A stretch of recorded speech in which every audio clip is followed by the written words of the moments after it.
जब से Iran, Israel और अमेरिका की जंग शुरू हुई है, आपने बहुत सी इस्लामिक प्रोफेसीज के बारे में जाना है। आपने इमाम मेहदी का जिक्र सुना है, आपने दज्जाल के बारे में जाना है। लेकिन हमने इन तमाम बातों को सिर्फ इस्लामिक एस्कटोलॉजी के पॉइंट ऑफ व्यू से देखा है। क्या हमने कोशिश की है कि हम ज्यूज की और जूडाइज्म की प्रोफेसीज को पढ़ने की तो कोशिश करें, ताकि यह पता चले कि 3000 साल से ये क्या बिलीफ रखते हैं। हमने ये जानने की कोशिश की है कि रेड हाइफा मुकद्दस गाय क्यों मानी जाती है। क्या हमने ये सोचने की कोशिश की है कि मस्जिद अक्सा के बारे में इनकी प्रोफेसी और इनकी प्लानिंग क्या है, और थर्ड टेंपल ऑफ यरूशलेम के बारे में ये क्या कहते हैं। और जब आप ये जानने की कोशिश करते हैं, तब आपको तालमुद को गो थ्रू करना पड़ता है, आपको तनाख को देखना पड़ता है, मेमोनेट्स को देखना पड़ता है, आपको तालमुद के अलावा तोरा को देखना पड़ता है। और 3000 साल से ये गोग और मैगोग के बारे में क्या जानते हैं। ये आज दुनिया में जब ईरान पर अटैक करते हैं, तो क्या ये गोग और मैगोग का किस्सा है,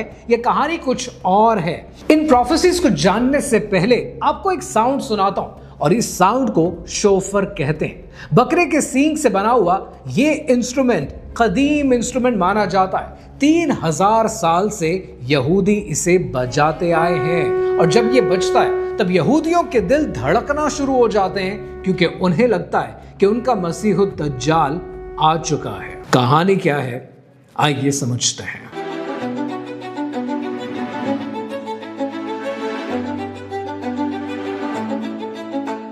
ये कहानी शुरू होती है सन 586 कब्ल मसीह के यरूशलेम में।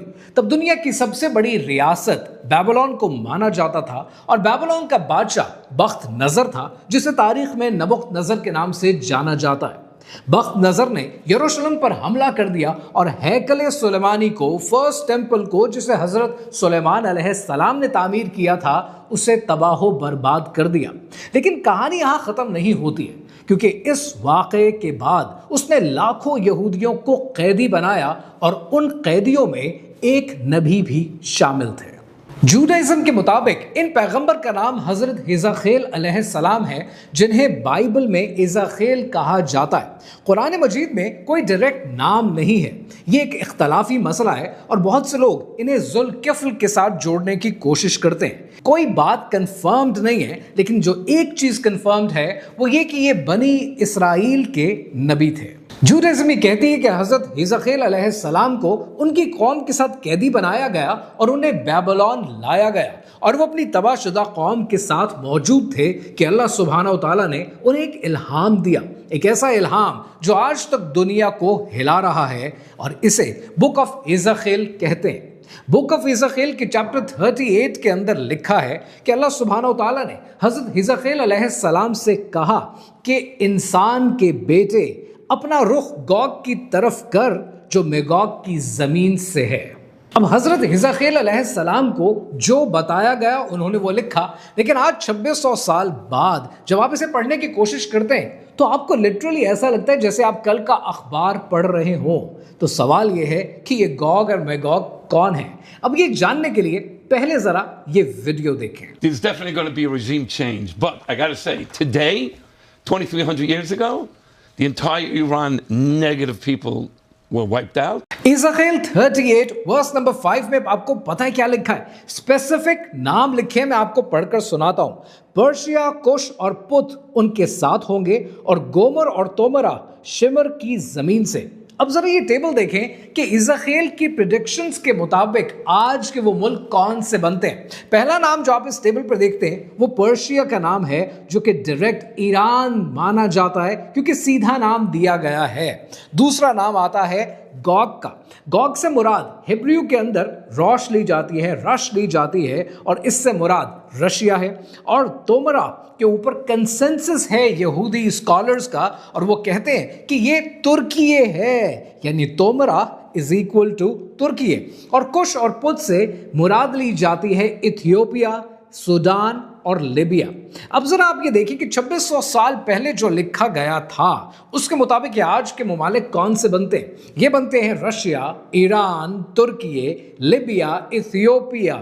यानी आज अगर ये एक नेक्सस बन जाए तो इस नेक्सस की यहां पर बात हो रही है। और प्रोफेसीज कैसे होती है? प्रोफेसीज एक सीक्वेंस बताती हैं, लेकिन यहां पर जो सीक्वेंस है उसमें शॉकिंग बात पता है क्या है? शॉकिंग बात यह है कि इज़राइल 38 कहती है कि ये कोएलिशन पहले इसराइल के ऊपर अटैक करेगा, ये इसराइल पर हमला करेगा, इसराइल अकेला होगा, इसकी मदद के लिए कोई नहीं आएगा, और फिर अल्लाह सुब्हाना व तआला खुद इंटरवीन करेगा सुपर नेचुरल तरीके से।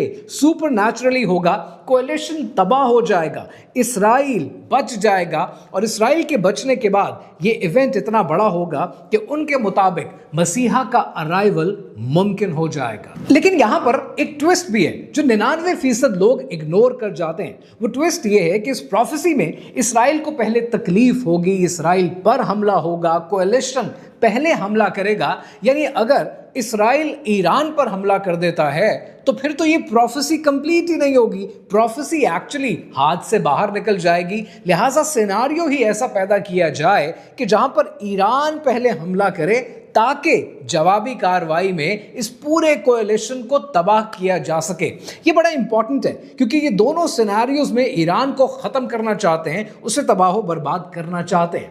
लेकिन अक्टूबर 2024 में एक इवेंट हुआ, एक इतना बड़ा इवेंट हुआ जिसको मीडिया ने इग्नोर कर दिया। और वो इवेंट क्या था कि ईरान ने इसराइल के ऊपर मिसाइल्स दागे। जब ये मिसाइल्स इसराइल को जाकर लगे तो इसराइल की लीडरशिप ने, आपको पता है क्या कहा? उन्होंने कहा कि दिस इज एन अपॉर्चुनिटी। ये वो रोए नहीं इस बात पर, उन्होंने शोर नहीं मचाया, वो उल्टे खुश हुए कि ये अपॉर्चुनिटी है। सवाल ये है कि ये किस चीज की अपॉर्चुनिटी है? ये इस बात की अपॉर्चुनिटी है कि वो हमेशा के लिए ईरान को और कोएलिशन को तबाह कर सकें ताकि मसीहुद दज्जाल आ सके। यहां पर मैं आपको पूरी तारीख नहीं बताता क्योंकि इस वीडियो में जो मैंने अगले 2 पार्ट्स आपके लिए तैयार किए हैं वो आपके समझने के लिए ज्यादा जरूरी हैं। लेकिन मैं आपको यहां पर क्विकली 9 डेट्स समझाता हूं क्योंकि उन 9 डेट्स को समझने के बाद आपको यह समझ में आ जाएगा कि ये सब कुछ किस तरह से कनेक्टेड है। सन 586 कबले मसीह में हजरत हिजकील अलैहिस्सलाम को उनकी कौम के साथ बेबीलोन में कैद कर लिया जाता है और वहां पर अल्लाह सुब्हानहू तआला का इल्हाम आता है जो बाद में चलकर दुनिया की सबसे बड़ी कन्फ्रंटेशन में बदल जाता है, यानी ईरान, तुर्की और रशिया। दूसरे नंबर पर सन 70 ईस्वी में रोमन्स हमला आवर होते हैं यरूशलेम में और एक बार फिर हैकल सुलेमानी को गिरा दिया जाता है और यहूदियों को जिला वतन कर दिया जाता है। और अगले 2000 साल तक यहूदी दुनिया में घूमते हैं, दुनिया में फिरते हैं, दुनिया में आबाद हो जाते हैं और यहीं से दुनिया में डायस्पोरा का कॉन्सेप्ट का आगाज होता है। फिर सन 1830 आता है और इंग्लैंड के शहर प्लेमथ के अंदर एक प्रोटेस्टेंट प्रीचर होता है और इस प्रीचर का नाम है John Nelson Derby. John Nelson Derby Christianity में एक नए कॉन्सेप्ट का आगाज करता है और इस कॉन्सेप्ट को आज डिस्पेंसेशनलिज्म कहा जाता है। वो कहता यह है कि यहूदियों को इसराइल या इनकी किसी जमीन पर जाने दिया जाए क्योंकि अगर ये वहां जाएंगे तो उसके बाद हजरत ईसा अलैहिस्सलाम का आना पॉसिबल हो जाएगा। अब इंटरेस्टिंग बात यह है कि सन 70 ईस्वी में इन्हें इसराइल से निकाल दिया गया। 2000 साल ये पूरी दुनिया में घूमते रहे। 1830 में जाकर ये कॉन्सेप्ट डिस्पेंसेशनलिज्म का आगाज होता है, यानी 1800 साल तक क्रिश्चियनिटी में किसी ने ये बात नहीं की। ये बात ऑगस्टीन ने नहीं की, ये एक्विनास ने नहीं की, ये बात इवन लूथर ने नहीं की, ये बात कैल्विन ने नहीं की और ये एक नया कॉन्सेप्ट क्रिश्चियनिटी में इंट्रोड्यूस कर दिया जाता है। फिर सन 1909 के अंदर एक अमेरिकन लॉयर है, उस अमेरिकन लॉयर का नाम है Cyrus Scofield. Cyrus Scofield Derby के इस कॉन्सेप्ट को पिक करता है और इस कॉन्सेप्ट के साथ वो बाइबल के अंदर फुटनोट डाल देता है और उसके बाद जो किताब बनती है उसका नाम होता है स्कॉफील्ड रेफरेंस बाइबल और इस किताब को ऑक्सफोर्ड यूनिवर्सिटी प्रेस छापती है।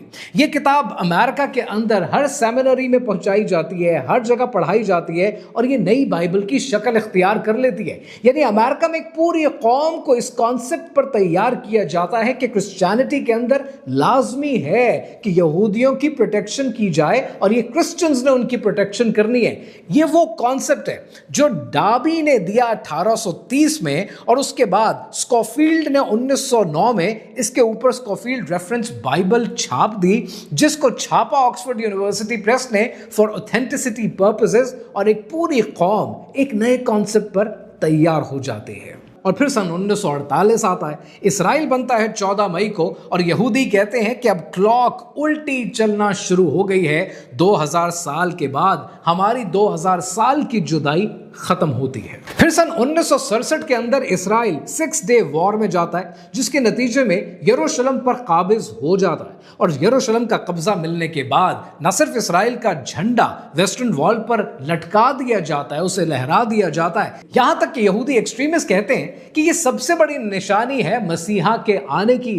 और इवन कुछ रब्बाए तो यहां तक कहते हैं कि now this is the beginning of the end. फिर सन 2004 आता है और सन 2004 में सेंट हैंड्रिन को एक बार फिर बनाया जाता है। ये यहूदियों की सबसे बड़ी रिलीजियस कोर्ट है और इस कोर्ट का मकसद क्या है? ये कोर्ट 2000 साल के बाद दोबारा बनती है और इस कोर्ट का मकसद ये है कि मसीहा के आने से पहले, इनके मसीहा के आने से पहले एक लीगल फ्रेमवर्क तैयार करें। फिर सन 2006 में टेक्सास के शहर सैन एंटोनियो के अंदर कॉर्नरस्टोन चर्च का सीनियर पास्टर, जिसका नाम है जॉन हैगी कूफी का आगाज करता है, यानी क्रिश्चियंस यूनाइटेड फॉर इजराइल, और इसके मेंबर्स बढ़ना शुरू हो जाते हैं और इसके मेंबर्स बढ़ते बढ़ते 1 करोड़ हो जाते हैं। ये मेंबर्स इवन एपैक के मेंबर से ज्यादा होते हैं और इनके पास एक बहुत बड़ी ताकत आ जाती है। यानी पहली बार 2006 में आप ये देखते हैं कि क्रिश्चियन ज़ायनिस्ट्स अब मंजर आम पर इतनी बड़ी तादाद में अमेरिका के अंदर आ जाते हैं। फिर सितंबर 2024 आता है और सितंबर 2024 में टेक्सास से एक जहाज बेन गुरियन एयरपोर्ट पर लैंड करता है। सवाल यह है कि इस जहाज में ऐसा क्या था? इस जहाज में 5 रेड हाइफर्स थी, यानी 5 लाल गाय जिनमें जर्रा बराबर भी सफेद रंग मौजूद नहीं था। एक एक्साइटमेंट दौड़ जाती है पूरे यहूद की दुनिया में, रिलीजियस सेलिब्रेशन शुरू हो जाती है। लेकिन सवाल यह है कि इन रेड हाइफर की इतनी इंपॉर्टेंस क्यों है? तोरा के बुक ऑफ नंबर्स के चैप्टर 19 में लिखा है कि हजरत मूसा अलैहिस्सलाम को हुक्म दिया गया कि एक बिल्कुल सुर्ख गाय लाओ जिसमें कोई नुक्स ना हो, जिसको कभी जोया ना गया हो। इस लाल गाय की कुर्बानी के बाद 3rd टेंपल की प्यूरिफिकेशन का काम होगा। यानी तोरा के मुताबिक तीसरा टेंपल तब तक नहीं बनेगा कि जब तक एक रेड हाइफा मौजूद ना हो। और टेंपल इंस्टीट्यूट जो पिछले 30 साल से इन सब तैयारियों पर काम कर रहा है, उसकी 4 निशानियां आप समझ लीजिए। नंबर 1, इन्हें चाहिए सॉलिड गोल्ड मेनोरा जो कि $2 मिलियन का है और ऑलरेडी तैयार हो चुका है। इन्हें चाहिए प्रीस्टली गार्मेंट्स जो कि तैयार हो चुके हैं। इन्हें चाहिए सैक्रिफिशियल आल्टर जो कि तैयार हो चुका है और इन्हें जरूरत है रेड हाइफर की जो कि ऑलरेडी 2024 में आ चुकी है। अब सवाल यह है कि अब इन्हें इंतजार किस चीज का है? इन्हें इंतजार एक पॉलिटिकल मूवमेंट का, जिस पॉलिटिकल मूवमेंट के नतीजे में ये नाउजुबिल्लाह मस्जिद अक्सा को शहीद करके वहां पर अपने टेंपल की तामीर का काम शुरू कर सकें। लेकिन यहां पर इंपॉर्टेंट ये है कि मस्जिद अक्सा मौजूद कहां है? मस्जिद अक्सा वहां मौजूद है जिसे आज आप टेंपल माउंट कहते हैं और ये नाउजुबिल्लाह उसे शहीद करना चाहते हैं। अब जरा चलते हैं जुलाई 2024 में। जुलाई 2024 में यूनाइटेड स्टेट्स के अंदर, वॉशिंगटन के अंदर, कांग्रेस के अंदर नेतन्याहू ने खिताब किया और उस एक तकरीर के अंदर हॉल में बैठे हुए लोगों ने 29 बार स्टैंडिंग ओवेशन दिया। कोई पॉलिटिकल एसोसिएशन थी? नहीं। कोई इकोनॉमिक पार्टनरशिप डेवलप हो रही थी? नहीं। ये अकीदे का मसला था और इस अकीदे को आप क्रिश्चियन ज़ायनिज्म कहते हैं। अब इस कहानी को ऐसे समझें कि जब 1830 के अंदर डाबी ने ये कॉन्सेप्ट दिया कि यहूदियों को दोबारा आबाद करना चाहिए जिसके नतीजे में हजरत ईसा अलैहिस्सलाम आ सकेंगे, और उस कॉन्सेप्ट के ऊपर स्कॉफील्ड ने अपनी रेफरेंस बाइबल तैयार की जिसे ऑक्सफोर्ड यूनिवर्सिटी प्रेस ने छापा और जो तमाम अमेरिकन के हाथों में पहुंचा दी गई। एक पूरी नस्ल को तैयार किया जो ये मानती है कि यहूदियों की हिफाजत करना क्रिश्चियनिटी के लिए लाजिम है। और आज भी जो ऑर्थोडॉक्स क्रिश्चियंस हैं वो ये बात जानते हैं कि ये कॉन्सेप्ट गलत है। और फिर 2006 में आपने ये देखा कि जॉन हैगी, वो पास्टर कि जिसने कूफी का आगाज किया, यानी क्रिश्चियंस यूनाइटेड फॉर इजराइल, उसकी पावर इतनी बढ़ती गई कि 22,000 का कांग्रेगेशन था और वो 1 करोड़ लोगों में कन्वर्ट हो गया। ये 1 करोड़ लोग वो हैं जो वोट देते हैं, ये फंडिंग देते हैं, ये पैसा देते हैं, ये अकीदत रखते हैं। और इस अकीदत के नतीजे में जब कोई पॉलिटिशियन आकर ये कहता है कि मैं इसराइल को सपोर्ट नहीं करूंगा, तो उसका पॉलिटिकल करियर खत्म हो जाता है। आज कोफी की पावर एपैक से कहीं ज्यादा है। एपैक पॉलिटिकली इंपॉर्टेंट है, लेकिन यहां पर यह समझना चाहिए कि 120 साल की कंडीशनिंग की गई है, 1-2 साल की नहीं, 120 साल की कंडीशनिंग की गई है। लेकिन let me clarify this one thing here, मैं ऑर्थोडॉक्स क्रिश्चियंस की, कैथोलिक्स की बात नहीं कर रहा, क्योंकि वो जानते हैं कि यहूदी उनके खुले दुश्मन है। लेकिन वो क्रिश्चियन ज़ायनिस्ट जिनकी मैं यहां बात कर रहा हूं, उन्हें 3 बातें नहीं बताई गई। पहली बात ये कि डाबी से पहले 1800 साल तक किसी चर्च फादर ने ये नहीं सिखाया, ये थियोलॉजी का कॉन्सेप्ट नहीं दिया कि इस्राइल बनाना जरूरी है और ये आबादी यहूदियों की वापस जानी चाहिए ताकि हजरत ईसा अलैहिस्सलाम आ सके। ये कॉन्सेप्ट 19वीं सदी की ईजाद है। दूसरी बात जो क्रिश्चियन ज़ायनिस्ट को नहीं बताई गई वो ये, जिन यहूदियों को ये आबाद करना चाहते हैं, इनके लिए इस्राइल की जमीन एलोकेट रखना चाहते हैं, वो तो खुद हजरत ईसा अलैहिस्सलाम को नहीं मानते।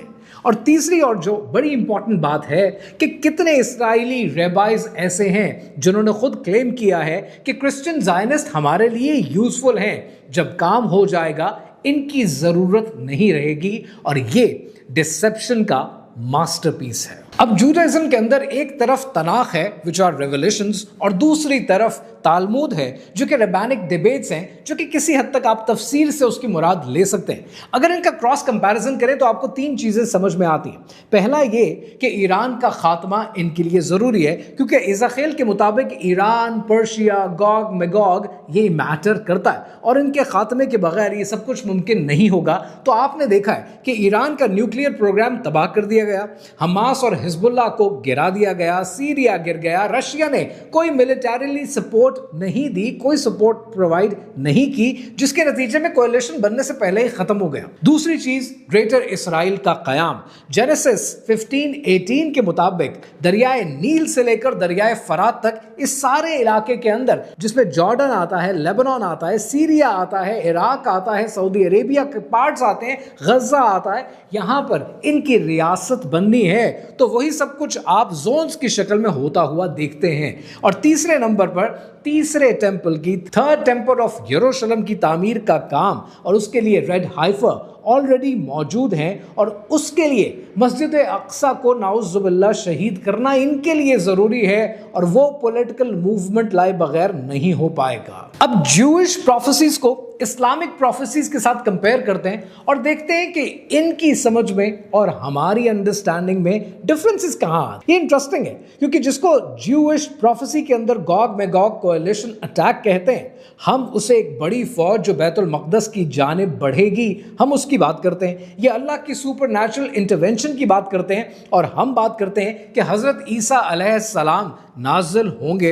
इसके अलावा ये बात करते हैं कि कोएलिशन को जो इनके ऊपर अटैक करेगा वो डिस्ट्रॉय कर दिया जाएगा, वो तबाह बर्बाद हो जाएगा और इसराइल सिर्फ बचेगा। जबकि हम बात करते हैं कि दज्जाल का कत्ल कर दिया जाएगा, और ये बात करते हैं कि मसीहा का रूल पूरी दुनिया में इंप्लीमेंट हो जाएगा और यरूशलेम पूरी दुनिया का कैपिटल बन जाएगा, वन वर्ल्ड गवर्नमेंट बन जाएगी। और हम कहते हैं कि वन वर्ल्ड गवर्नमेंट बनेगी तो सही, लेकिन वो हजरत ईसा अलैहिस्सलाम की हुकूमत होगी। अब बात यह है कि ये 3 अलग स्कूल्स ऑफ थॉट हैं, इस्लाम, क्रिश्चियनिटी और जूडाइज्म, लेकिन ये कन्वर्ज एक जगह पर करते हैं जिसे यरूशलेम कहते हैं। अब सबसे इंपॉर्टेंट बात जो इस पूरी वीडियो का मकसद है, मैं एस्केटोलॉजी पे बात करता हूं, प्रोफेसीज पर भी बात करता हूं, और आज की वीडियो में भी मैंने बात की है और आपको ज्यूज की प्रोफेसीज दिखाई है। ये प्रोफेसीज का मतलब क्या होता है? प्रोफेसीज का मतलब यह होता है कि आने वाले दौर के बारे में अल्लाह सुब्हानहू व तआला ने आपकी मदद फरमाई है। आप ज्यूज की प्रोफेसीज समझ सकते हैं, उस पर अमल नहीं करेंगे, आप अपने दीन की प्रोफेसीज को पढ़ेंगे, उसको जानने की कोशिश करेंगे, क्योंकि वो आने वाले दौर के बारे में आपकी आगाही है। लेकिन प्रोफेसी का मतलब प्रोफेसी है। प्रोफेसी का मतलब ये नहीं है कि आप एक्शन लेना बंद कर दें, आप हिम्मत हार जाएं, आप अपने हौसले पस्त कर लें। आपसे आपके आज का सवाल होगा, आपने अपने आज का जवाब देना है। प्रोफेसी जब होनी होगी हो जाएगी, और यही बात मेरे उस्ताद डॉक्टर इसरार अहमद ने भी अपनी वीडियोस में आपसे कही है कि प्रोफेसी के इंतजार में मत बैठे, अपना काम जारी रखें। कि दयार मगरिब के लोग अपने हिसाब से चलेंगे, आप अपने दीन पर अपने हिसाब से चलें। जब अल्लाह सुब्हानहू तआला को जो मंजूर होगा वो अपनी मर्जी से जैसा करना चाहेगा वो करेगा। आप और मैं अपने किए के और अपने आज के जिम्मेदार हैं। दयार मगरिब के रहने वालों, खुदा की बस्ती दुकान नहीं है। दयार मगरिब के रहने वालों, खुदा की बस्ती दुकान नहीं है। खरा जिसे तुम समझ रहे हो वही जरे कम अयार होगा। निकल के सहरा से जिसने रोमा की सल्तनत को उलट दिया था, सुना है ये कुदसियों से मैंने, वो शेर फिर होशियार होगा।